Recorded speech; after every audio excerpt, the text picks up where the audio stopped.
Hola, buenas tardes. Yo soy Elisa y os voy a hablar de nutrición integrativa. Bueno, mi compañera ya ha explicado bastante bien lo que es la medicina integrativa, pero bueno, he puesto aquí una breve definición porque creo que bueno, el concepto de medicina integrativa se puede también comparar con la nutrición integrativa. O sea, cuando hablo de nutrición integrativa, estamos hablando de tratar al paciente de una manera también holística, ¿vale? Hay que ver todos los aspectos sociales, psicológicos, conductuales, biológicos que van a afectar en la alimentación de este paciente, y hay que tratarle de una manera global. Para la medicina integrativa, la nutrición es fundamental. O sea, todo paciente que entra en un protocolo de medicina integrativa tiene que llevar un plan nutricional, porque es la base. O sea, si no tenemos una alimentación correcta, pues cualquier tratamiento que hagamos pues va a ser complicado que funcione. Es muy importante que tratemos muy bien el terreno. Bueno, cuando hablamos de nutrición integrativa podemos hablar de varios tipos varias formas de abordar la nutrición. Nosotros, bueno, la abordamos desde estas tres formas, ¿no?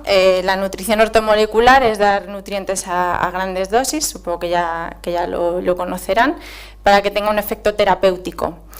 Luego, por otro lado, también se puede dar la nutrición de manera endovenosa, es decir, en vena. A veces el sistema gastrointestinal pues no llega a absorber bien todos los nutrientes que damos a altas dosis, entonces si lo damos por vía endovenosa, pues la absorción va a ser mucho mayor y el efecto también va a ser más eficiente.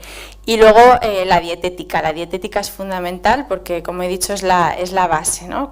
Cómo estamos comiendo y cómo nos estamos nutriendo día tras día, ¿no? Para que luego la terapéutica sea efectiva. Yo voy a hablar hoy de la dietética, ¿vale? De cómo tenemos que abordar pues, el plan nutricional de un paciente oncológico.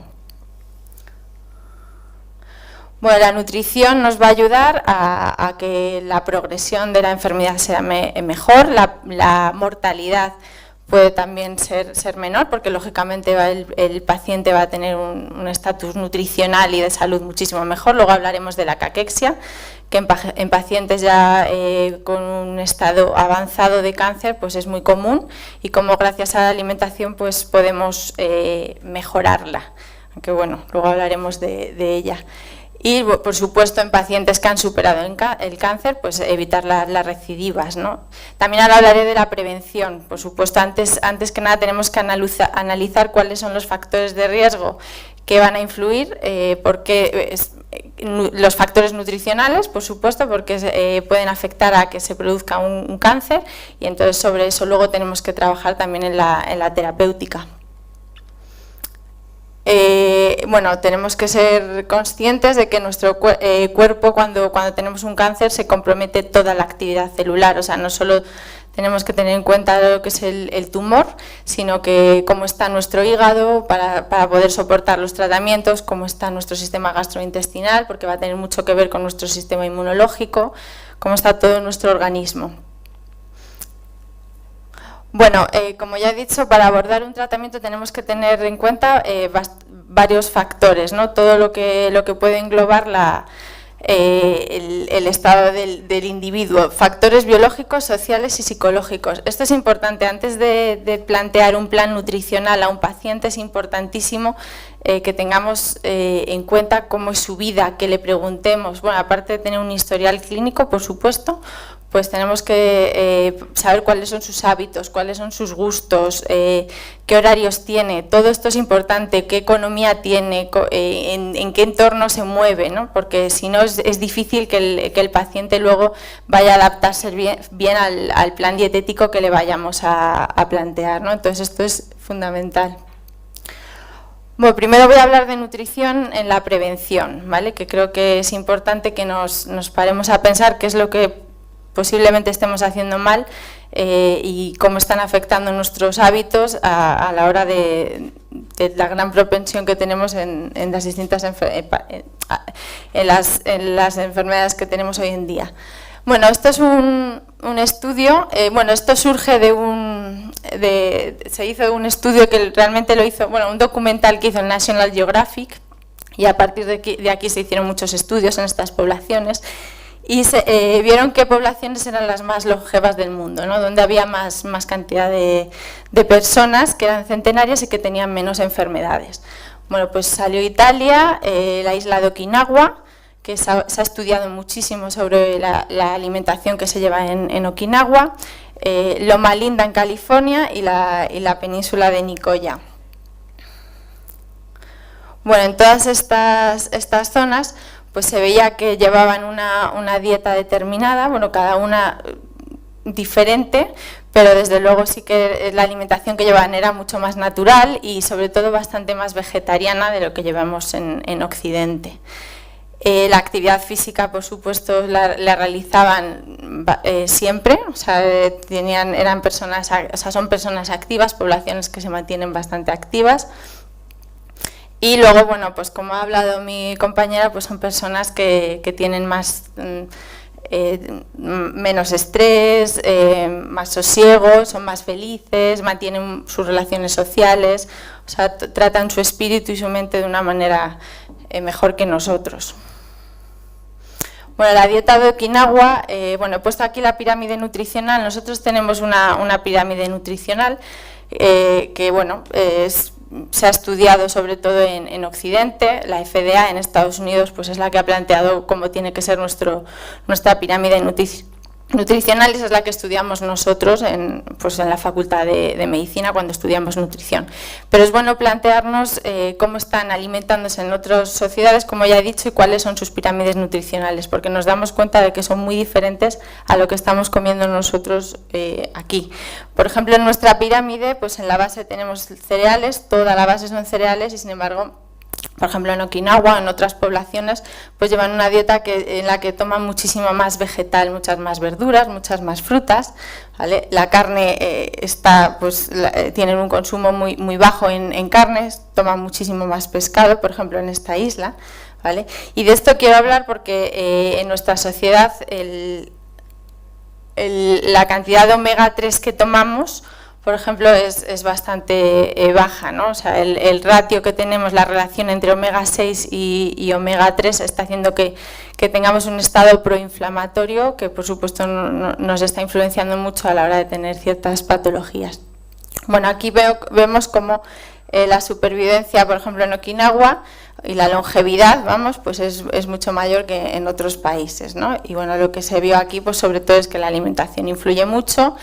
También comen pocas calorías, son ciudades que, o sea, poblaciones, en las que se toman una cantidad de calorías mucho menor. El índice de masa corporal es mucho más bajo que el nuestro. Para nosotros tener un índice de masa corporal de 20, pues es estar delgados, ¿no? Pues en esas poblaciones es lo normal.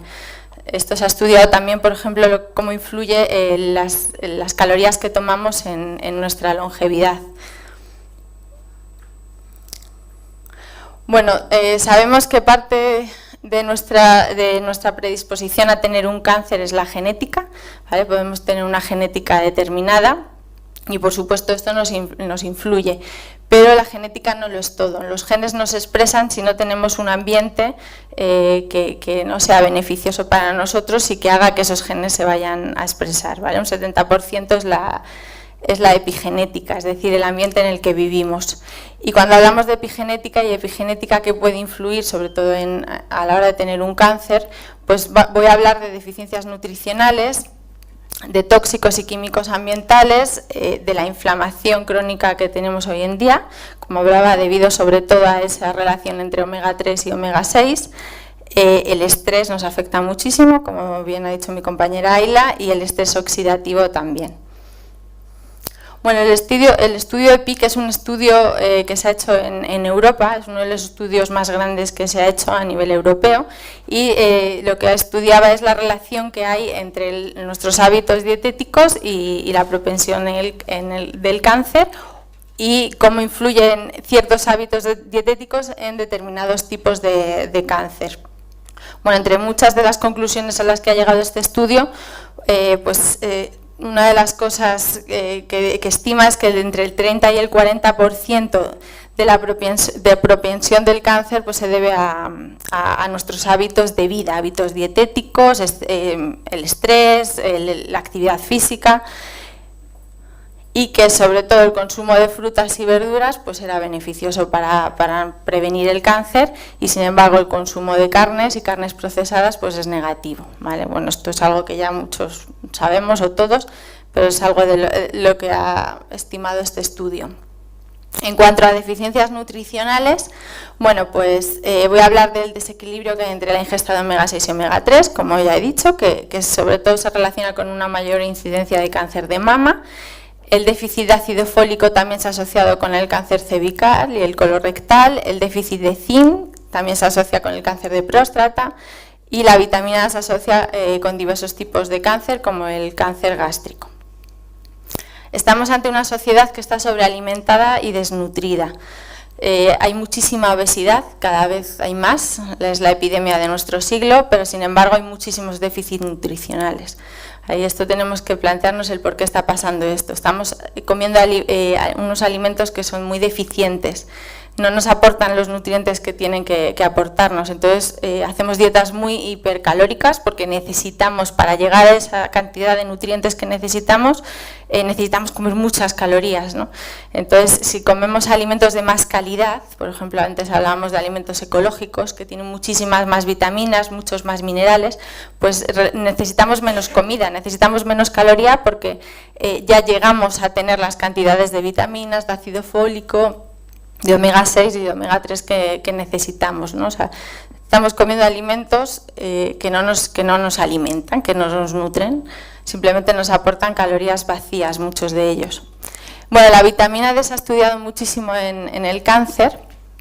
Hay ya muchos estudios epidemiológicos sobre la vitamina D, y porque siempre la vitamina D se estudiaba en la osteoporosis, que era importante para que la salud del hueso fuese correcta y para que nos calcificáramos bien, para que el calcio se fijara en el hueso.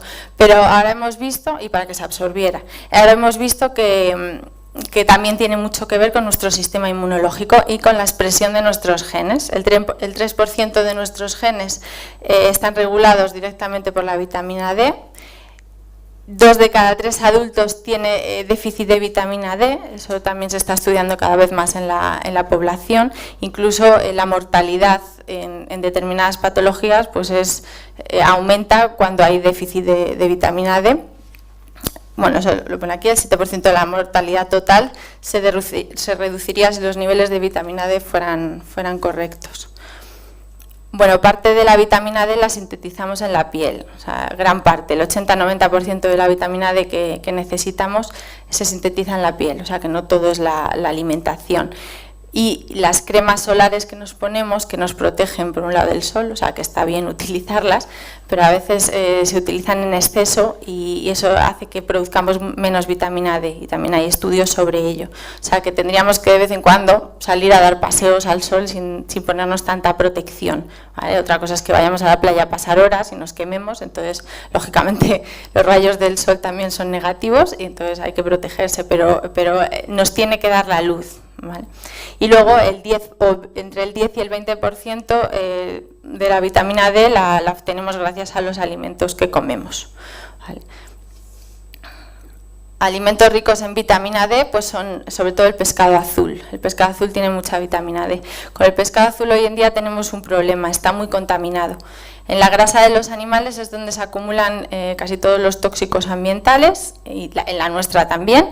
Entonces, cuanto más graso sea el pescado, aunque tiene más vitamina D y más omega 3, pues por otro lado tiene más tóxicos, ¿no? Yo hoy en día me tengo que cortar mucho a la hora de recomendar que tomen tanto pescado. Por desgracia tenemos que dar muchas veces el omega 3 en cápsulas y no tomar tanto pescado azul, porque por otro lado no es beneficioso. Las setas, los hongos chinos tienen también vitamina D, o sea que también son una fuente de donde podemos coger vitamina D, y el huevo también tiene. Bueno, hace nada se ha publicado ahora en la revista de Nutrición Hospitalaria un estudio en el que se veía que si los niños comían más huevos, pues tenían más vitamina D, y esto les ayudaba para su salud y para que su sistema inmunológico estuviera más fuerte. Yo aquí esto no lo dice, pero siempre recomendaría huevos ecológicos, porque tampoco tiene nada que ver la cantidad de vitamina D que tiene un huevo ecológico y sobre todo el perfil de ácidos grasos, ¿vale? En nuestras tablas comunes con las que nos manejamos los nutricionistas para ver cuánta cantidad de nutrientes tienen los distintos alimentos, solo tienen en cuenta que hay un tipo de huevo y todos los huevos son iguales. Pues no todos los huevos son iguales. Ahora ya tendríamos que diferenciar entre huevo ecológico, huevo de corral o huevo alimentado con pies, o sea, gallina, que sea huevo que venga de gallinas, perdón, alimentado con piensos compuestos, porque no tiene nada que ver los nutrientes que nos aporta. Bueno, hablando de la dieta de Okinawa, allí se estudió que la relación entre omega 6 y omega 3 era 1:1 o 2:1, es decir, que el consumo de estos ácidos grasos era similar, sin embargo en nuestra sociedad la relación viene a ser 40:1, o sea, tomamos muchísimo más omega 6. Y esto es porque en general ya no solo es el pescado, en las carnes, una carne que venga de un animal que haya sido alimentado en un pasto, tiene más omega 3 también que una que se alimente con piensos, entonces pues aquí también estamos tomando menos omega 3. Aparte de todos los aceites que nos meten vegetales en los alimentos que tienen mucho omega 6. Y este ratio, esta relación, lo que hace es que tengamos un estado que es proinflamatorio. Los omega 3 son inflamatorios y los omega 6 son los omega 3 son antiinflamatorios y los omega 6 son proinflamatorios. ¿Vale? Entonces, la inflamación también se ha relacionado con el cáncer, ¿no? O sea, hay un estado que es inflamatorio y eso tenemos que controlarlo. Luego hablaré del omega 3 cuando ya hay un cáncer. ¿Y por qué vivimos en una sociedad sobrealimentada y desnutrida? Pues por el refinamiento de los alimentos, nos aportan la mitad de nutrientes de lo que tienen, el procesado también afecta, el exceso de grasas saturadas, la contaminación ambiental también nos afecta porque nos produce más acidosis metabólica, el menor consumo de pescado de buena calidad, que eso ya es difícil encontrarlo. Ahora ya hay pescado ecológico, pero claro, tiene que ser de piscifactoría, lo que pasa es que lo alimentan de manera ecológica. Las frutas y verduras pues están cultivadas en tierras muy pobres, no nos aportan la misma cantidad de minerales y de vitaminas. Los animales están alimentados con piensos compuestos, tenemos alimentos de tercera, cuarta y quinta generación, las semillas se han manipulado genéticamente, ya los cereales ya no nos aportan tampoco los mismos nutrientes, incluso somos intolerantes al trigo, por ejemplo, la gran parte de la población, porque esa semilla genéticamente ha cambiado, entonces ya no la toleramos igual de bien, porque viene normalmente de semillas que han sido manipuladas genéticamente. Y los pescados pues son de piscifactoría, ¿vale? Entonces todo esto es lo que hace que nuestra alimentación sea muy deficiente.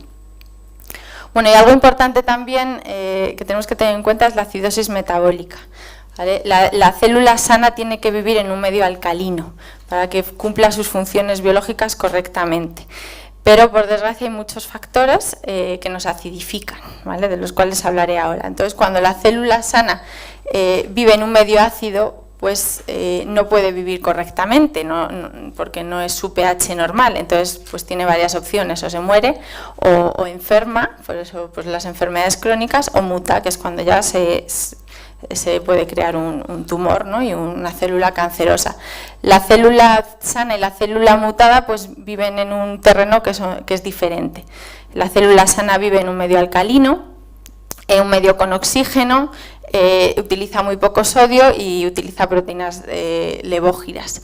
Sin embargo, la célula cancerosa pues vive en un medio que es ácido, sin oxígeno, o sea, tiene un metabolismo que es anaeróbico, consume mucho sodio y proteínas destrógenas, ¿vale? Lo que tenemos que hacer es que este medio cambie otra vez a estar como estaba la célula sana. O sea, si al tumor le propiciamos que esté en un terreno más alcalino, le damos oxígeno, por ejemplo los tratamientos que se hacen con ozonoterapia, pues va muy bien.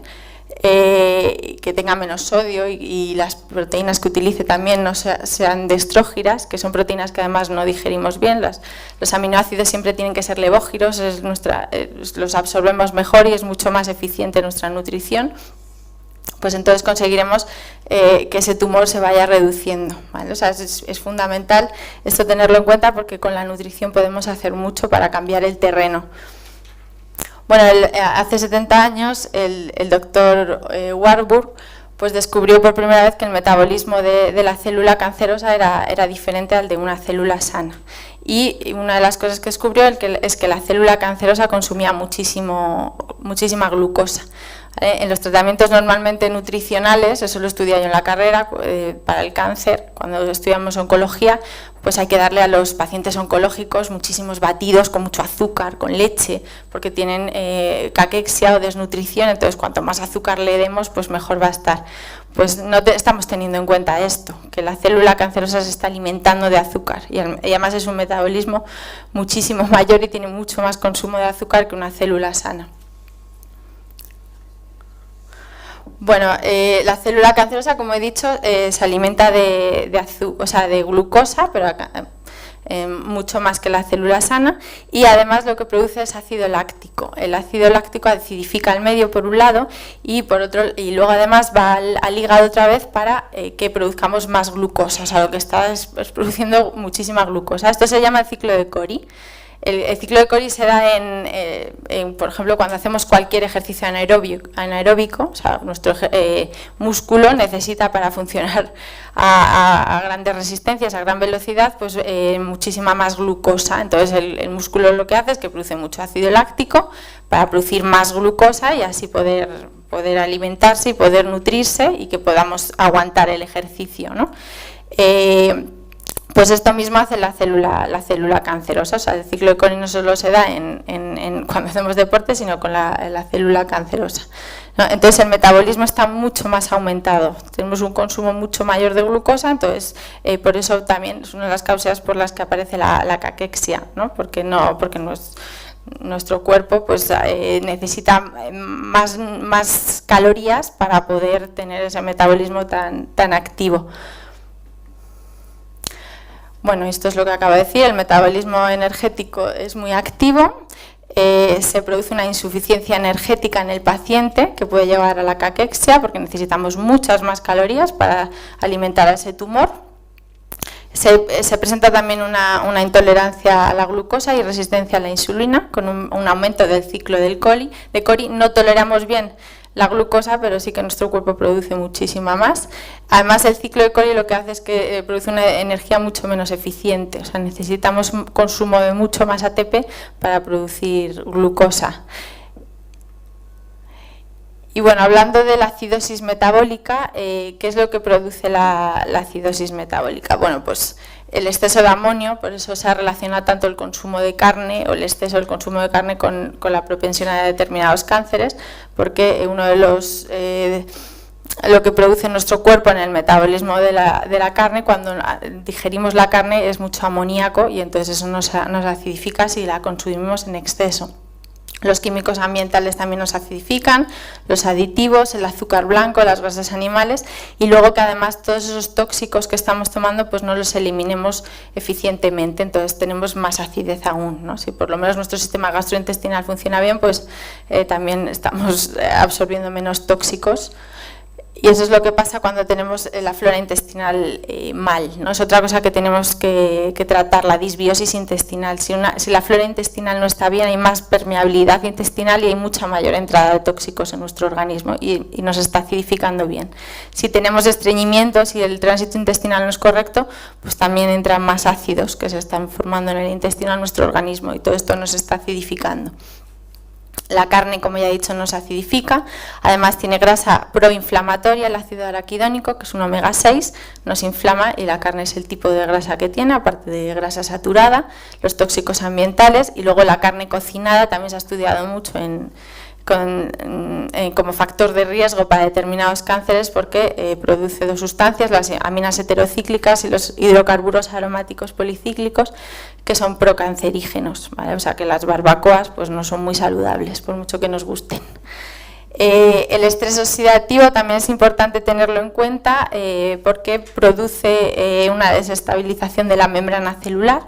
El estrés oxidativo es algo natural en nuestras células, en nuestro metabolismo producimos radicales libres y hay un estrés oxidativo, pero si hay mayor estrés oxidativo del que tiene que haber, pues es cuando ya se produce una oxidación celular que la célula puede no soportar y entonces es cuando puede producir mutaciones en el ADN.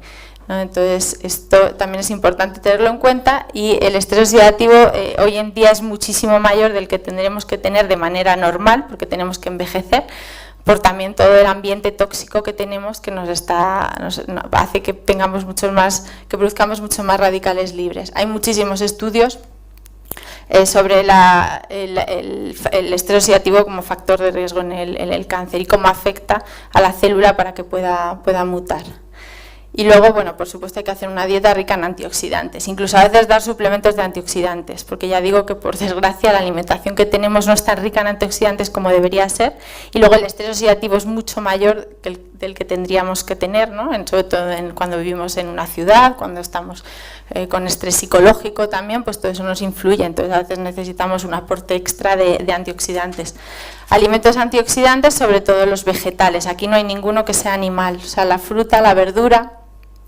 El cacao también es antioxidante, los cereales, por supuesto, integrales y ecológicos, las legumbres, los frutos secos, el aceite de oliva. O sea, hay que hacer una dieta más vegetariana, ¿vale? La carne hemos visto que nos acidifica y, sin embargo, la dieta más vegetariana tiene más antioxidantes y es mucho más alcalina. Bueno, estamos en un mundo químico, ya he hablado algo sobre esto. Pero bueno, se ha estudiado muchísimos químicos como potenciales cancerígenos. La grasa de los animales es la que acumula todos los tóxicos ambientales, digo, cuando tomamos proteína animal, o sea, no está en la proteína del animal, sino en la grasa. Y los plásticos, por ejemplo, que envuelven nuestros alimentos también nos pueden intoxicar. También tienen sustancias que son disruptores endocrinos y se han relacionado con cánceres, sobre todo hormonodependientes o estrógeno dependientes, pues hay que tenerlo también en cuenta. Dónde envolvemos nuestros alimentos o toda la comida procesada, dónde va envuelta, ¿no? Que compramos.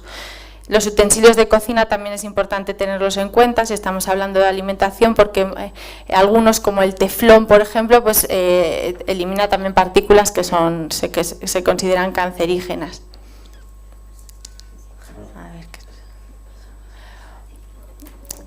Bueno, yo puedo seguir, ¿no? Vale, bueno, esta es una frase de Contreras que a mí me gusta mucho, que dice, así la leo literal: hoy del complejo sistema internacional de producción y distribución de alimentos, los consumidores solo conocen los elementos terminales, los lugares de distribución y los productos. El resto es una verdadera caja negra que entraña un gran miedo, en tanto que la existencia se encuentra asociada con la alimentación. La gente tiene miedo porque no sabemos lo que estamos comiendo. La seguridad alimentaria en nuestra sociedad, en la sociedad en la que vivimos aquí, pues ya no va relacionada tanto con las infecciones, porque ya hemos visto antes que ya se encargan de que no haya ningún bichito en los alimentos que comemos o en el ambiente, ¿no? Pero sí que nos preocupa cómo nos están intoxicando, ¿no? Ahora la gente se preocupa más por eso, porque no sabemos realmente lo que tenemos en el plato. Por eso los pacientes siempre se sorprenden mucho cuando les digo que hay que leer las etiquetas y ven que cuando están tomando embutido de pavo, pues están tomando lactosa, están tomando no sé cuántos aditivos, fécula de patata, y que lo que menos tiene es pavo, ¿no? Dices, pero bueno, es que no sé lo que estoy comiendo realmente y hay que mirar etiquetas. El cáncer de mama se ha asociado con numerosas sustancias químicas que actúan como disruptores endocrinos. Pues las aminas aromáticas, los hidrocarburos aromáticos policíclicos, como hablaba, que se producen cuando cocinamos la carne, los PCBs, disolventes, acrilamina, dioxinas, el bisfenol A. El bisfenol A viene de los plásticos, o sea, es una partícula que está en el plástico, los pesticidas, por supuesto, y los eftalatos, que también están en el plástico, o sea, todas las botellas de agua de plástico, los embalajes, todo eso, pues tiene disruptores endocrinos. Bueno, el problema además no es solo el tóxico en sí, porque se estudia a lo mejor como un tóxico puede afectar y además, pues bueno, luego se prohíben, cuando ya ha hecho el daño, pues ya se prohíbe el tóxico, ¿no? Pero también es que no estamos estudiando que nosotros tomamos muchos tóxicos a la vez y producen un cóctel de tóxicos en nuestro cuerpo, entonces de eso no sabemos nada, no sabemos hasta qué punto esto nos está afectando. También es importante en qué fases de la vida pues tomemos estos tóxicos y se ha estudiado como, por ejemplo, se hizo un estudio en Estados Unidos en mujeres y se tomaban DDT en etapas de la vida más tempranas, pues tenían más propensión a tener cáncer de mama. O sea que a nuestros hijos sí que es bueno que les alimentemos desde el principio con comida ecológica y veamos bien lo que les estamos dando. Esto de el niño puede comer de todo, yo es una frase que dicen los pediatras que no la acabo de entender. El niño puede comer exactamente lo mismo que nosotros y de vez en cuando pues comer diferente, ¿no? Pero hay que darle también comida ecológica y porque bueno, vamos a ayudar a la prevención del cáncer. La comida ecológica es la única que nos puede asegurar que la ingesta de tóxicos sea menor. Bueno, el tóxico está en el ambiente, no lo vamos a evitar completamente, pero que sí vamos a tomar menos tóxicos, por supuesto, que las comidas que tienen más insecticidas y más químicos. ¿Cuál es la dieta entonces, dicho todo esto, que nos protege del cáncer, ¿no? Pues la dieta que está libre de tóxicos, por supuesto una dieta antiinflamatoria, es decir, que es rica en omega 3, una dieta que es alcalina, que no promueve esa acidosis metabólica, ese terreno que es negativo para que la célula viva correctamente, que sea moderada en calorías, esto es muy importante, también vivimos más, ya no solo que afecta a la propensión del cáncer, sino que se ha visto que la gente más longeva come muchas menos calorías, es una buena terapia anti-aging, comer pocas calorías. Que esté exenta de alimentos de elevado índice glucémico, los azúcares hay que quitarlos por completo. Los azúcares tienen que estar en el alimento, no necesitamos azúcar refinado para nada. Eso es un producto químico desde el momento en el que lo han refinado. Necesitamos el azúcar del alimento. Y bueno, una alimentación que sea nutritiva. Para mí esto es igual que ecológica porque nos nutre mucho más. Y que sea antioxidante, por supuesto, para que nos proteja del estrés oxidativo. Cuando nos han diagnosticado un cáncer, la dieta tiene que estar completamente exenta de azúcar. No podemos tomar nada que tenga índice glucémico alto o tenga azúcar añadido. ¿Vale? ¿Qué nos aporta azúcar de lenta absorción? Pues los granos integrales, o sea, harinas refinadas también tienen azúcar. Las verduras, las frutas de bajo índice glucémico. Yo también en pacientes con cáncer pues también les digo que no tomen verduras que son más ricas en azúcar, las verduras tropicales, las frutas tropicales, el mango, el plátano, tienen mucho más azúcar, ¿no? Entonces esas pues en estos casos será bueno que no las tomen, y las legumbres. O sea, sí que estamos tomando azúcares, pero unos azúcares que se absorben lentamente y no vamos a tener problemas de falta de energía ni de déficit de hidrato de carbono. La dieta tiene que ser rica en omega 3. Bueno, el pescado azul ya no nos proporciona una fuente tan segura de omega 3, entonces a veces sí que hay que dar suplementos de omega 3. O los pescados azules chiquititos tienen mucho menos tóxicos, entonces bueno, pues sí que podemos recomendar que se tomen sardinas, anchoas, boquerones, pero evitar pues el salmón, el atún, la caballa, todos los pescados grandes.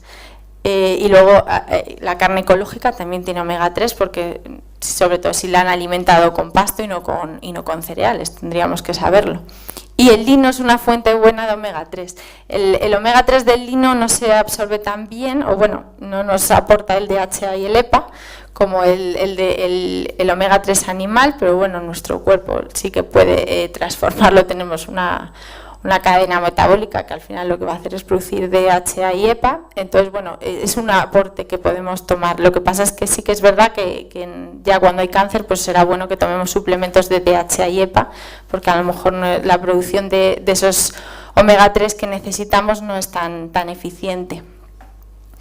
¿Qué alimentos nos acidifican? Pues bueno, pues he hablado de ellos ya, sobre todo alimentos animales, ¿vale? O sea que habrá que tomarlos, pero una cantidad moderada. Los embutidos, el alcohol, el café, las bebidas gaseosas, la sal refinada, y sin embargo nos alcalinizan, sobre todo los alimentos vegetales. Una dieta rica en antioxidantes. Bueno, hay ciertos antioxidantes que se han estudiado en determinados tipos de cáncer. Por ejemplo, el 3-indol-carbinol pues es un antioxidante que viene del brócoli, de las coles, pero bueno, sobre todo el brócoli es rico en este compuesto y bueno, sí que nos protege contra el cáncer de mama o de útero, todos los que sean estrógeno dependientes. El licopeno se ha estudiado en el cáncer de próstata, los betaglucanos, de los que hemos hablado, en el cáncer de colon, los betacarotenos en el cáncer de pulmón. Bueno, pues si tomamos todos estos fitoquímicos en la alimentación y de una manera bastante abundante, o sea, tenemos que tomar bastante vegetales, pues estaremos también haciendo una prevención en el cáncer. Bueno, el conjunto de la dieta es mucho más poderoso que la inclusión de un solo compuesto. O sea, hay que dar suplementos, omega 3, antioxidantes, como hemos dicho, pero el conjunto de la dieta es más poderoso. O sea, si no hacemos una dieta correcta, pues tampoco nos va a ayudar. O sea, un solo compuesto y luego estamos acidificándonos, intoxicándonos por otro lado, pues no va a poder hacer o sea, no va a tener el mismo efecto.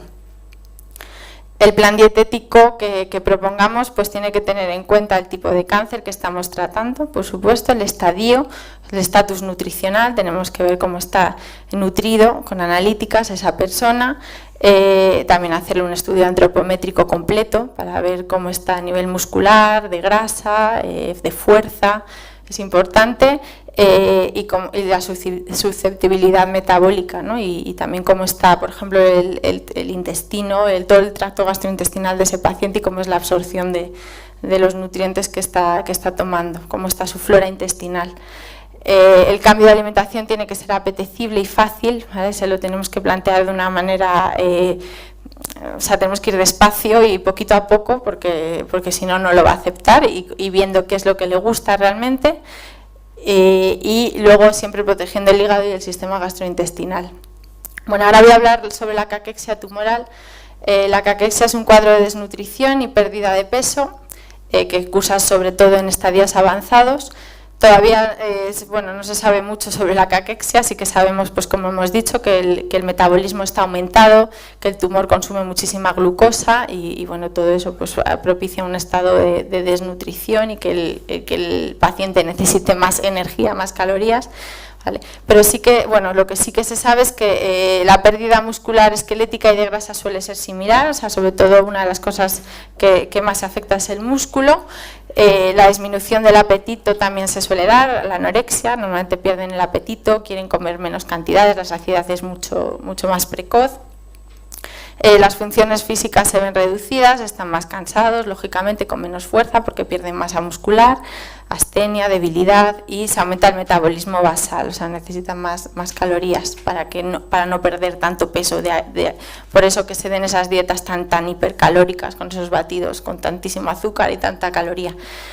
Pero ¿cómo tenemos que aumentar el valor nutritivo de la dieta? Pues con proteínas de elevado valor biológico, vegetales sobre todo, ¿vale? Animales ya hemos dicho que tienen cosas negativas, grasas poliinsaturadas y hidratos de carbono de bajo índice glucémico. Hay que evitar siempre los azúcares y las grasas saturadas.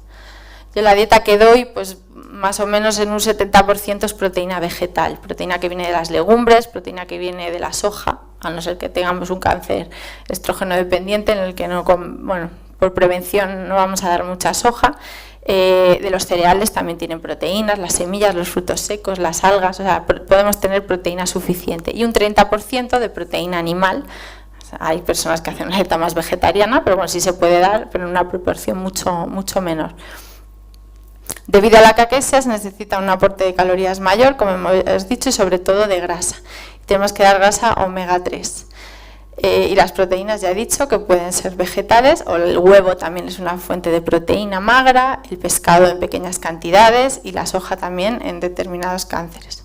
Bueno, y los lácteos podríamos dar una charla entera sobre los lácteos, pero sí que es importante que no se consuman lácteos, aparte de que nos acidifiquen muchísimo y que los lácteos hoy en día también van cargados de tóxicos y de antibióticos que les ponen a las vacas.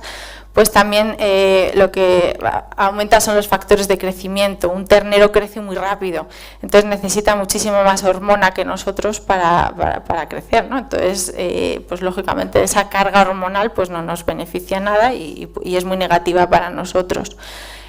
También, bueno, la leche se ha estudiado, por ejemplo, en el aumento del cáncer de ovario.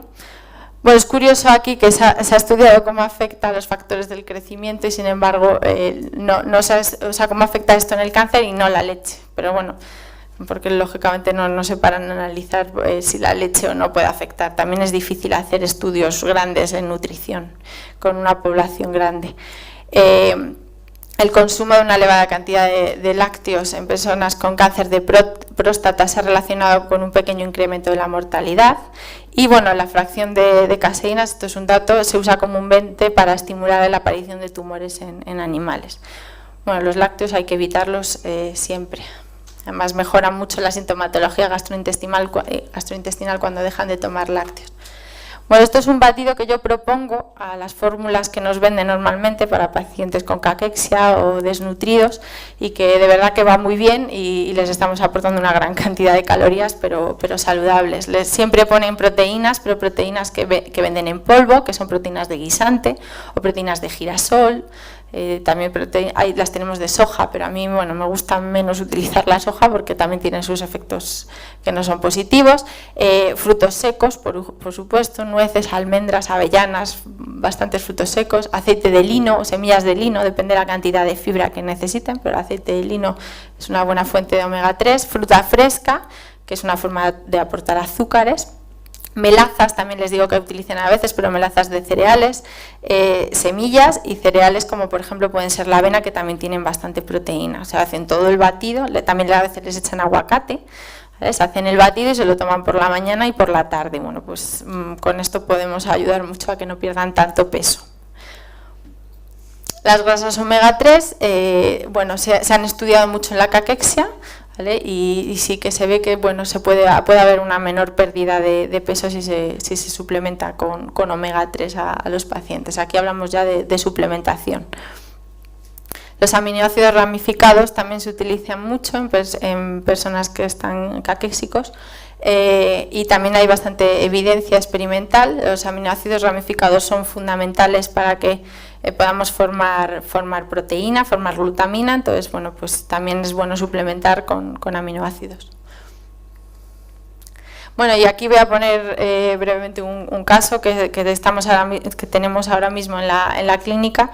Es un paciente de 78 años que vino en septiembre, o sea que realmente lo que os voy a poner es una imagen de ayer. Vino pues con una doble tumoración en la vejiga y en el pulmón, con también ya con metástasis, con adenocarcinoma de pulmón, lo que veis aquí, metástasis múltiples. Bueno, el caso es que ya en la medicina convencional pues la han no desahuciado, pero le han dicho que no le van a dar ningún tratamiento, directamente le han mandado a cuidados paliativos. Entonces vino a nosotros y entonces le estamos tratando con medicina integrativa. Bueno, yo le he puesto la dieta, que es de lo que estoy hablando ahora, pero aparte de esto, lógicamente, pues está teniendo un tratamiento con nutrición ortomolecular, con nutrición endovenosa y con terapias cuerpo-miento y Bueno, el tratamiento nutricional que lleva este paciente, pues sobre todo es una dieta bastante vegetariana, que le hace su mujer y le hace además unos platos buenísimos. Toma mucha legumbre, cereal integral, frutos secos, semillas y toma un poquito de proteína animal, pero un poquito, a lo mejor pues una pequeña racioncita de un día de jamón ibérico si le apetece ecológico, o un poquito de pescado, o sea, toma muy poca cantidad, un 30%. Toma muchos licuados vegetales y caldos depurativos y los batidos que he comentado anteriormente. Bueno, cuando vino, estos son los datos de las impedancias, que aquí medimos el peso, la masa grasa y la masa muscular. Pues vino con 61,8 kilos, ya había perdido 10 kilos, o sea, había perdido mucho peso, ¿no? Y entonces vemos que al principio pues va perdiendo algo de peso, ¿no? Este dato es de ayer, este es el último, ayer había recuperado algo. Pero vemos que lo que está perdiendo de peso no es masa magra, la masa magra se mantiene, incluso ha aumentado. Ayer me contaba que camina todos los días hora y media. Eso sí, hace poco fue al médico y le dijeron que como siguiera bajando peso que no iba a llegar ni a Navidad, porque claro, ven la pérdida de peso y se asusta, pero el hombre la verdad es que tiene fuerza. El otro día, para quitarse los calcetines, me hacía así con una sola pierna, y, o sea, con muchísima elasticidad, fuerza en las piernas. él se siente bien. Bueno, todavía no sabemos cómo estará evolucionando, hay que hacerle muchas pruebas, pero físicamente se siente bien y desde luego está bien nutrido, no tiene falta de apetito. Su mujer me dice que come bien y come todo lo que le hace. Y lo que sí ha perdido es grasa, o sea, sí que ha adelgazado, claro, pero esta grasa la pierde porque la dieta no tiene azúcar, no tiene grasas saturadas. Todo el mundo con este tipo de dieta va a perder peso, o sea, eso no nos tiene que asustar tanto si estamos viendo que come bien y que la masa magra no la pierde, ¿no? Eso es lo que realmente tenemos que analizar. Y luego aquí vemos, bueno, este es el estudio de ayer, cómo aún así tiene poca masa magra, pero veíamos que es que venía con menos, o sea, ya venía con poca masa muscular, de grasa está bien, o sea, está en unos rangos de normalidad, o sea, ha perdido peso, ha perdido bastante, pero aunque al principio venía muy asustado por el peso, pues bueno, yo ahora le digo que esté más tranquilo porque realmente está, en ese sentido, está bien alimentado y creo que no es un factor más que tenemos que añadir para que esté asustado. Bueno, y muchas gracias.